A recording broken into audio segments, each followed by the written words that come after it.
करा जाएगा।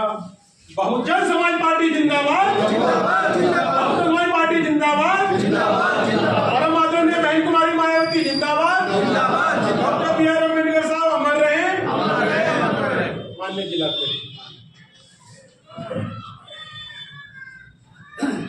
बाबा साहब डॉक्टर अम्बेडकर मान्यवर काशीराम जी के चरणों में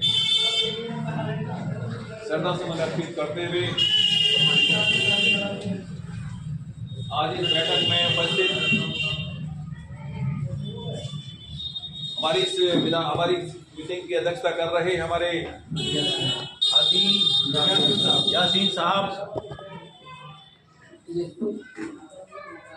निजाम भाई और इधर इसका हमारे साथ बैठे हमारे जिले के महामंत्री हमारे ओमवीर जी, उनके साथ बैठे हमारे महासचिव विधानसभा धर्मपाल जी, विधानसभा के पूर्व अध्यक्ष पेन साहब, हमारे विधानसभा के अध्यक्ष और हमारे अजीत जी जिला कार्यकारिणी सदस्य, नगर अध्यक्ष मलिक साहब और निवास भाई, हनीफ भाई, हनीफ मलिक जी, इकबाल जी, फारूक जी भाई, सादाब, मलिक जी, दीपक, फोटो लेने वाले हमारे साथी रईसुद्दीन जी, मलिक जी, हाजी, इमरान जी और मेरे सभी सम्मुख बैठे सभी साथियों। मुस्लिम समाज यहाँ ज़्यादा है। मैं ये कहना चाहता हूँ, मुस्लिम धर्म में ग्रंथों में लिखा है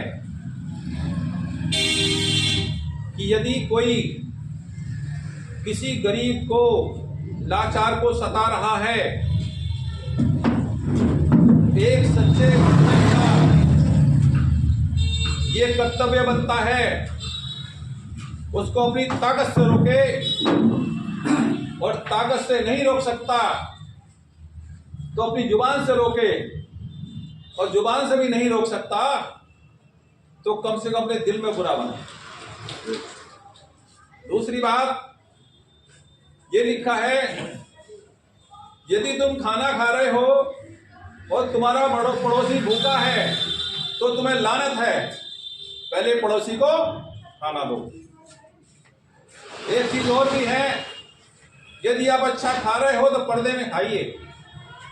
किसी गरीब के बच्चे ने देख लिया, अपने बाप से बात कही कि मुझे भी ये चीज चाहिए, रोक नहीं ला पाए, उनके दिल पर कितना बुरा होगा, बुरा महसूस होगा।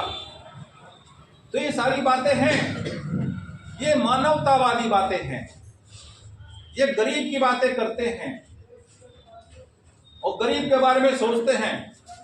और बहुजन समाज पार्टी क्या है, वो गरीब के बारे में ही सोचती है, वो आपकी विचारधारा को लेकर चल रही है। जब बाबा साहब को कांग्रेस ने, बाबा साहब के पीए को जो 5वीं पास था और उसको बाबा साहब के पीए को पैसा दे करके उनके सामने खड़ा कर दिया और हराने का काम किया, जिससे ये संविधान सभा में ना जा पाए, और उनको हरा दिया।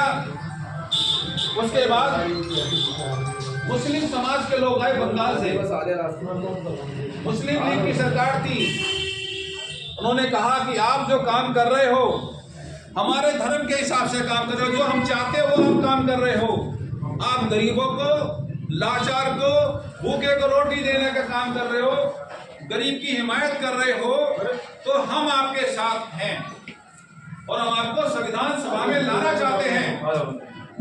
मंत्री जी आइए, वेलकम, स्वागत है। हम आपको जिताना चाहते हैं ताकि गरीब की हिमायत कर सकें। बंगाल से मुस्लिम समाज के लोगों ने रिजाइन दिया और बाबा साहब को जिता के पार्लियामेंट यानी संविधान सभा में भेजा। आप ये बताइए, आपकी विचारधारा हमारी विचारधारा है, हम सब एक ही उसके हैं। आज मुसलमान कोई बाहर के लोग थोड़ी हैं, ये हमारे भाई हैं। हमें प्यार नहीं मिला, घर में इज्जत नहीं मिली तो पड़ोसी में हमें प्यार मिला, सम्मान मिला तो पड़ोस के हम हो गए। हमने कहा तो पड़ोस के साथ जाएंगे, इनके साथ बैठेंगे। इसलिए मान सम्मान हमें मिला। तो मेरा कहने का मतलब है कि मुस्लिम समाज और दलित समाज एक सही है, इसकी तादाद भी सबसे ज्यादा है और ये दोनों पिटे पिटाई लोग हैं। आने वाला समय मुस्लिम समाज के लिए कहर बन के टूटेगा। टूट अभी भी रहा है। आपके जहां रोजगार हैं, जहां आप हजारों 50,000 की बस्ती में रहते हैं, पता नहीं 20-200 साल पुरानी जगह बताते फलानी जगह थी, उसको बुलडोजर फेंक देते हैं आपको, यानी आपका मकान तोड़ देते हैं, आपको घर से बाहर कर देते हैं। और हमारे मुस्लिम समाज के लोग जो बेचारे काम करते हैं वो कहते हैं भाई खुले में सामान मीट नहीं बेचेंगे, और मीट बेचेंगे तो ऐसा कर देंगे उनका सारे रोजगार खत्म किए जा रहे हैं। और दलित समाज का भी आने वाला समय वही है, गुलामी की तरफ जा रहा है। तो मेरा कहने का मतलब यह है कि आज जो स्थिति है सब हिंदू बन चुके हैं, लेकिन दलित जाटव हिंदू नहीं बना। उसने अपने घर पे राम का झंडा, पीला झंडा नहीं लगाया, समझ रहे हो बात को। लेकिन यादव, तुम्हारा समाजवादी पार्टी का नेता शिवपाल को कहा उन्होंने, एक प्रस्ताव पेश करो सभी गली मोहल्ले से। ये शिवपाल ने प्रस्ताव रखा विधानसभा में, सभी गली मोहल्ले से 2-2 बसें लगाई जाएं और लगा करके सीधे अयोध्या भेजी जाए, हम भी राम को मानते हैं। वो हिंदू बन गए। और हमारा मुस्लिम पता नहीं क्या उन्होंने पिला रखा है, ऐसी भावनाओं खेलते हैं, आप उसी को अभी वोट देते हो। और जो 22 में हुआ है ये पिलानी के साथ हुआ है, और जो 19 में हुआ है वो भी पिलानी के साथ हुआ है। आपको समझना चाहिए, ये समझना चाहिए कि मुलायम सिंह यादव 2019 में और 2022 में किसके बाद जाते हैं, उसके बाद जाते हैं जो है आरएसएस का सबसे बड़ा आदमी मोहन भागवत के पास जाते हैं। ऐसा नहीं है मुस्लिमों ने सब तस्वीरें नहीं देखी हैं। वहां जाके कहते हैं कि देखिए बीएसपी को खत्म करना है, और हम दोनों मिल जाते हैं तभी बीएसपी खत्म करते हैं। आप एक काम करो, मीडिया के माध्यम से बीएसपी को खत्म करो और प्रचार करो, बीएसपी कहाँ है, बहन जी कहाँ है, किसको फायदा पहुंचा रही है। बीएसपी की टक्कर बीजेपी से नहीं है, सपा की टक्कर है। और उसके बाद बाकी मुस्लिम तो सपा में जा रहा है, ये मीडिया फैलाने लगा, मोदी मीडिया। और जब ये बात फिर कहा कि 100% मुस्लिम समाजवादी पार्टी में जा रहा है, तो हुआ क्या, जो सोप हिंदू हमारा था, जो ओबीसी या अदर जो अपर कास्ट भी था, जो इसके खिलाफ था, सरकार के खिलाफ था, उन्होंने सोचा भाई ये तो अगर मुस्लिम वहां चला गया तो यादव समाज की गुंडागर्दी हो जाएगी और गुंडों की सरकार हो जाएगी, इससे तो भैया योगी बढ़िया है। तो सोप हिंदू हमारा वहां चला गया और मुस्लिम ने सोचा तो बीएसपी टक्कर में नहीं है, बीजेपी को ये नहीं हरा सकती, चलो सारे के सारे समाजवादी पार्टी 100% वहां चले गए। ये भ्रम बीजेपी ने फैलाया। लेकिन बहुजन समाज पार्टी ना पहले कमजोर थी, ना आज कमजोर है, ना आगे कमजोर रहेगी। क्यों? उसका वोटर 22% है यूपी के अंदर दलित समाज, और आप गुणा भाग करिए, 22% का 60% वोट पड़ता है, 13% बैठता है। तो हिंदू इधर चला गया, मुसलमान यहां चला गया, हमारा दलित खड़ा रहा एकजुट। बहन जी ने कहा मुझे अपने समाज पे गर्व है कि ऐसे हालत में भी आज वो हमारे साथ खड़ा रहा। और यदि 50% मुस्लिम बीएसपी को वोट दे देता तो बीजेपी की सरकार नहीं बनती। और आपको मालूम है बीजेपी को किसने आगे बढ़ाया है, ये सब जानते हो, लेकिन फिर भी समाजवादी पार्टी को वोट देते हो। क्यों? मोदी को पीएम किसने बनाया है? मुलायम सिंह यादव ने बनाया है। कैसे बनाया है? मुजफ्फरनगर में दंगा समाजवादी पार्टी और बीजेपी नहीं कराती तो पूरे देश भर में दंगे को नहीं बना पाता मोदी, और बीजेपी कभी सरकार में नहीं आती। ये सब आप जानते हो, मुस्लिमों को कितना नुकसान हुआ, लेकिन फिर भी उससे चिपका हुआ है, पता नहीं क्या मामला है। और जब जब समाजवादी पार्टी की सरकार उत्तर प्रदेश में रही है, जब जब बीजेपी मजबूत रही है। और उसके बाद आपने देखा होगा, ये जब भ्रम पैदा किया गया, मीडिया की तरफ नहीं जाना, सुनना नहीं है। मीडिया आपको भ्रमित करता रहता है। चुनाव के टाइम में मीडिया की बिल्कुल मत सुनो। और आपको ये भी मालूम है, 2019 के अंदर जब संसद भवन में मोदी आशीर्वाद दे रहा है, किसको दे रहा है? यानी मुलायम सिंह आशीर्वाद किसको दे रहा है? मुलायम सिंह यादव उसको दे रहा है, मोदी को, कि मैं भगवान से प्रार्थना करता हूं मोदी बार फिर प्रधानमंत्री बने। और यादव समझ गया कि हमारे मुलायम सिंह जी क्या कर रहे हैं, ये मायावती बहन जी को प्रधानमंत्री नहीं बनाना चाहते, समझौता बेशक हो गया है, अपनी वोट डाइवर्ट कर दो किसको? बीजेपी को। यादव वोट चलेगी बीजेपी को। और जहां पर टिम्पल खड़े थे, इनके खास लोग खड़े थे, जहां यादव थे बहुल्य, वहां यादव बीजेपी में चला गया, अपने आप को भी नहीं, डिम्पल को भी नहीं जिता पाए। लेकिन जहां मुस्लिम और दलित गठबंधन रहा, जहां वोट थी, वहां हमारे कैंडिडेट 10 जीते, और जहां इनके थे, इनके 5 ही जीते। आप ये बताइए इनके कैंडिडेट क्यों नहीं जीत पाए? इनके कैंडिडेट और इनके समाज के लोगों ने, यादव समाज ने कोई वोट बीएसपी को नहीं दिया। तो ये धोखा हो रहा है, और धोखा आपके साथ किया जा रहा है। आज राज्यसभा के सदस्य बनाए जा रहे हैं 3, बस 2 ही बन सकते हैं। दोनों कौन दे दिए? दोनों अपर कास्ट के दे दिए। मुस्लिम की तो वोट लेने के लिए है केवल, मुस्लिम को तो लड़ाई दंगा करा के, हिंदू मुस्लिम करा के वोट लेने के चक्कर में कभी आज तक उन्हें कुछ दिया नहीं। और बहन जी ने आपको बहुत कुछ दिया है, बहन जी ने आपको बहुत कुछ दिया है। बहन जी ने मुस्लिम समाज के लिए क्या काम किया? नंबर 1, सबसे बड़ी डिमांड थी, मांग थी मुस्लिम समाज की कि हम भी गरीब हैं, हमारे लोग भी गरीब हैं, इन्हें भी ओबीसी का सर्टिफिकेट मिलना चाहिए, ओबीसी का आरक्षण मिलना चाहिए, ये डिमांड थी। लेकिन उत्तर प्रदेश के अंदर मुलायम सिंह मुख्यमंत्री बना और बीएसपी की समाजवादी पार्टी की सरकार थी, तो मुलायम सिंह यादव ने मुस्लिम समाज को ओबीसी का प्रमाण पत्र सर्टिफिकेट नहीं दिया। कभी इनको रिजर्वेशन ओबीसी में 27% ना मिल जाए। लेकिन बहन जी की सरकार बनी, बहन जी की जब सरकार बनी, बहन जी ने सबसे पहले आपको 27% आरक्षण ओबीसी में आपको प्रमाण पत्र जारी कराए, आपको ओबीसी बनाया, आपको नौकरी में भेजने का काम किया बहन जी ने।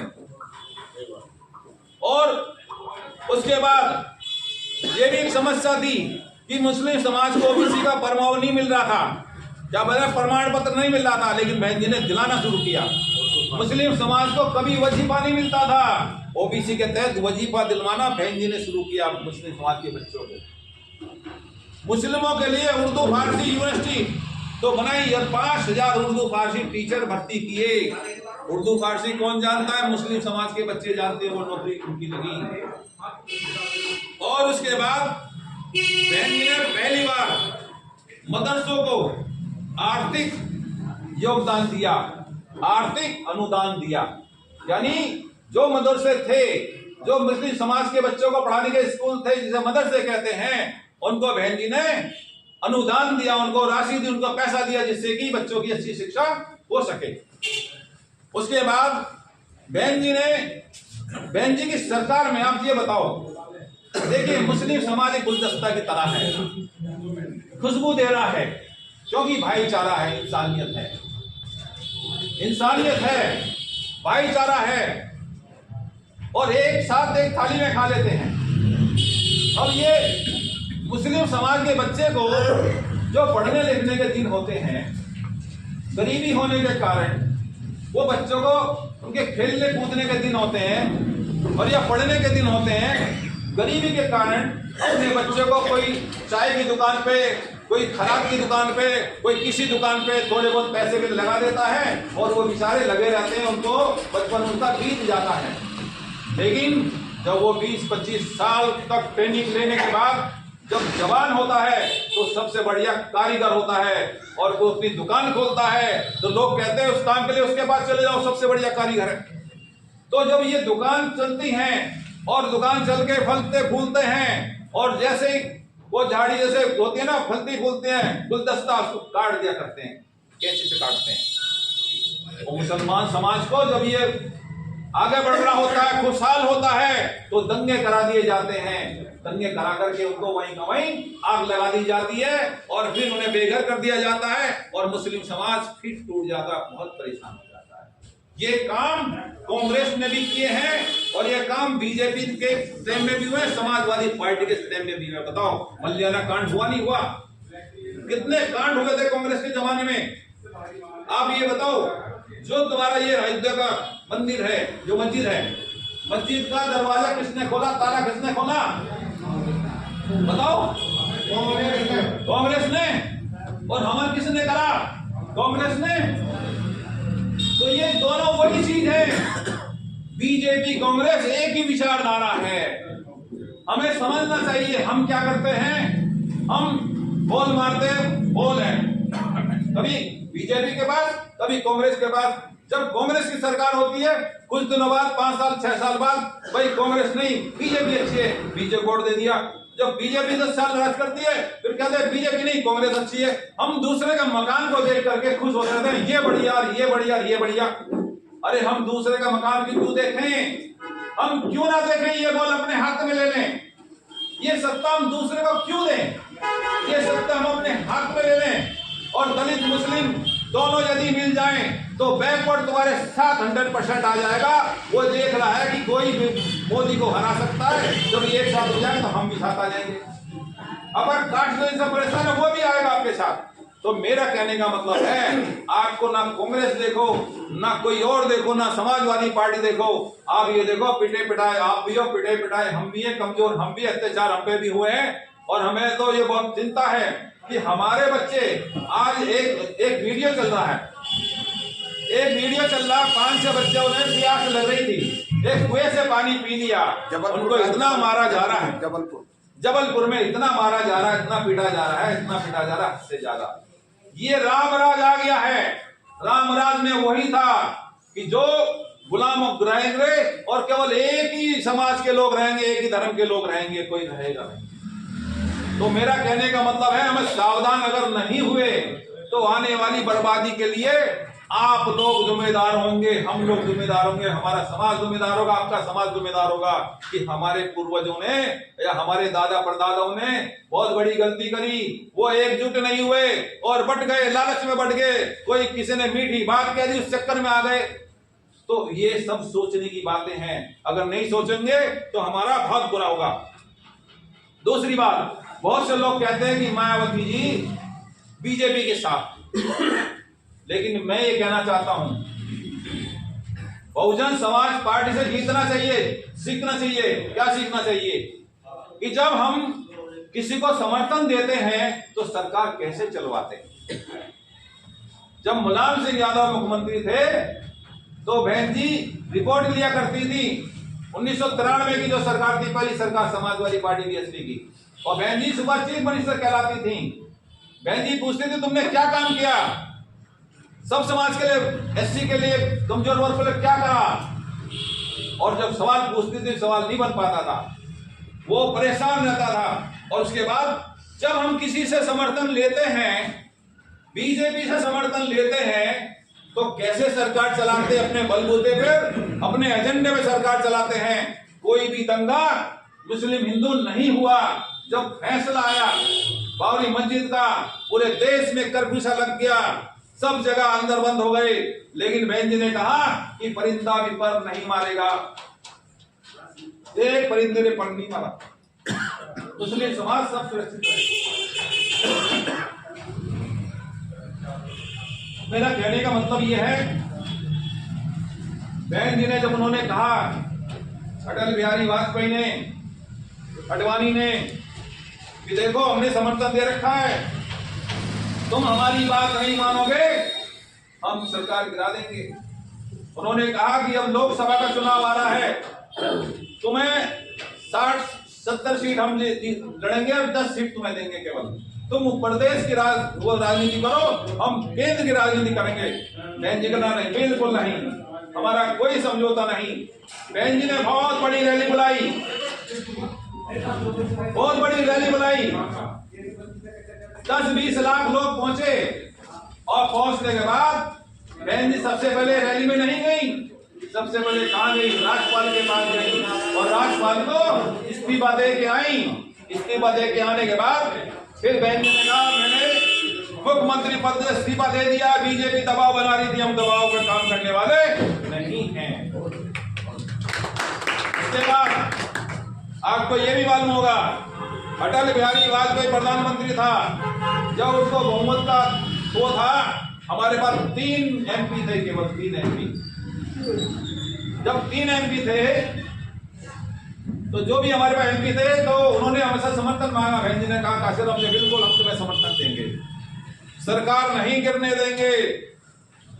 जब वोट पड़ी तो हमारे वोटों ने खिलाफ अटल बिहारी वाजपेयी के खिलाफ वोट दिया और एक वोट से अटल बिहारी वाजपेयी को गिराया नहीं गिराया, बदला लिया नहीं लिया।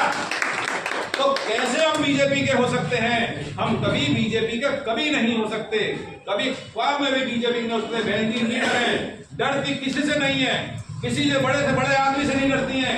बहन जी ने राजा भैया जैसा आदमी, जो राजा भैया कहता था, जो उसके खिलाफ जाता था, उसको उन्होंने वो मगरमच्छ पाल रखे थे और सीधा उनके मुंह में डाल दिया करता था और अपने विरोधी को जिंदा नहीं रहने देता। बहन जी ने ऐसे राजा भैया जैसों का किला हटा दिया, जेल में डाल दिया, उसके बाप को जेल में डाल दिया। बहन जी डरने वाली नहीं है। बहन जी ने बड़े बड़े जो डाकू थे, जो इन सरकारों पे अपना वो करते थे, वो कहते थे हम इतनी सीट जिताएंगे, हम इतनी जिताएंगे, इतना डर था। बहन जी ने डाकू को भी खत्म करने का काम किया। बहन जी डरने वाली नहीं है। तो मेरा ये कहने का मतलब ये है कि हम देखिए, एक बात और बताऊं मैं आपको, हम और आप कुछ नहीं करते, हमारा समाज कुछ नहीं करता, केवल इधर उधर की बात करता है और कोई काम नहीं करता।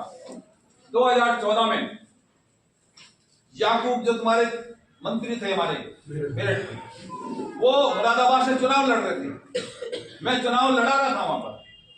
हमें हमारे साथियों ने बताया कि भाई जो बनिए हैं RSS के लोग हैं वो ऐसा काम कर रहे हैं। क्या हमारे एक आदमी ने बताया कि ऐसा कार्य बनिए नहीं, क्योंकि हमारे लोग गरीब हैं, उनके मजदूरी करते हैं, कोई पल्लेदारी करता है। तो उन्होंने बताया कि भाई एक बनिए ने बताया कि हाँ भाई राम सिंह जी, बाबूजी ये बता, तुम्हारी मायावती ने, अपने हिसाब से बोलते थे, तुम्हारी बहन जी ने, मायावती ने ये हाथी, पत्थर के हाथी बना दिए, पैसा बेकार कर दिया, हाथ में पैसा लगा दिया। अगर 2 लाख तुम्हें मिलते तो कैसा रहता? ये बहुत अच्छा रहता जी।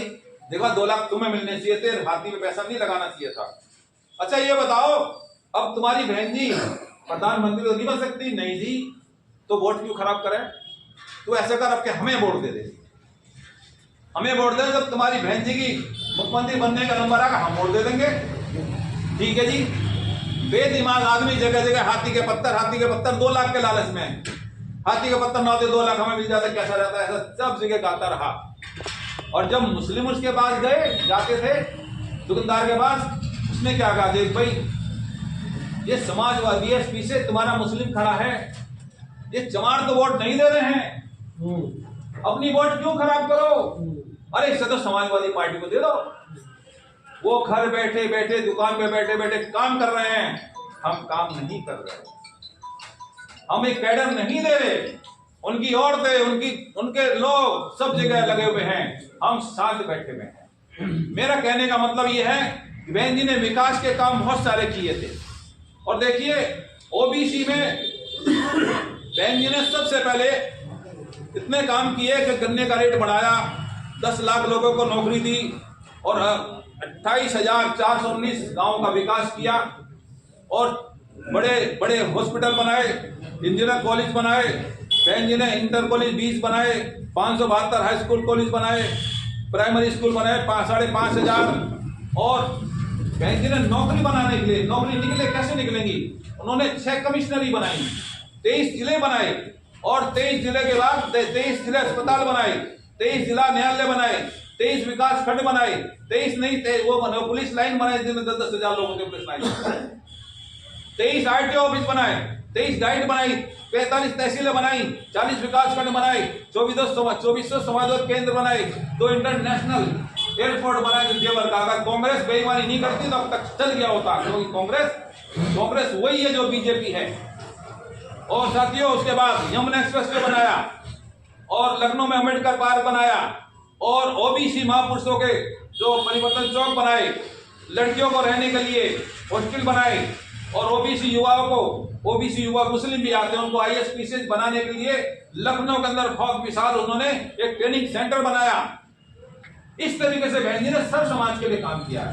जब 10 लाख नौकरी बहन जी ने लगाई है तो इसका मतलब है जो ओबीसी है उसको 2,70,000 मिली और शेड्यूल कास्ट का 21% है, 2,10,000 एससी को मिली शेड्यूल कास्ट को और ओबीसी को मिली 270 और जनरल को कितनी मिली, तो सब समाज को नौकरी मिली। उसके बाद बहन जी ने 8 लाख मकान दिए फ्री के काशीराम योजना के अंतर्गत। काशीराम योजना में आप जाकर देख सकते हो, उसमें केवल दलित नहीं हर समाज का व्यक्ति उसमें रहता है, चाहे वो अपर कास्ट हो, चाहे मुस्लिम समाज हो, चाहे ओबीसी समाज हो, हर समाज का व्यक्ति आपको गरीब मिलेगा। इस तरीके से बहन जी ने बहुत सारे काम किए हैं। मैं इन्हीं बातों के साथ अपनी बात समाप्त करता हूं। जय भीम, जय भारत, खुदा हाफिज़।